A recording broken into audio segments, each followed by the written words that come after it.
श्री क्षेत्र नृसिंहवाडी येथील प्राथमिक आरोग्य केंद्र यांच्या वतीनं स्वस्थ नारी सशक्त परिवार या अभियानाचं आयोजन करण्यात आलं होतं। अभियानाचं उद्घाटन नृसिंहवाडीचे सरपंच चेतन गवळी, उपसरपंच विद्या कांबळे, माजी सरपंच धनाजीराव जगदाळे, वैद्यकीय अधिकारी doctor Shambhu, doctor V D Patil यांच्या हस्ते करण्यात आलं।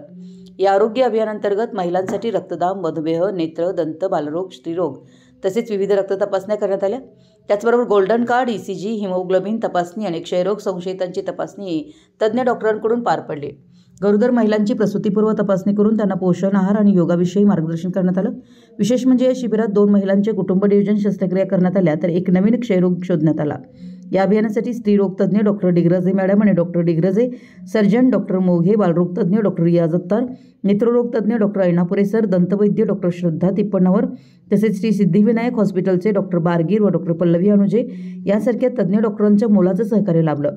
या अभियानात एकूण 213 महिलांची तपासणी करण्यात आली। शिबिरासाठी महिला मोठ्या संख्येने उपस्थित होत्या। या अभियानाच्या यशस्वी आयोजनासाठी ग्रामपंचायत नृसिंहवाडी तसेच प्राथमिक आरोग्य केंद्रातील अधिकारी कर्मचाऱ्यांचं विशेष सहकार्य लाभलं।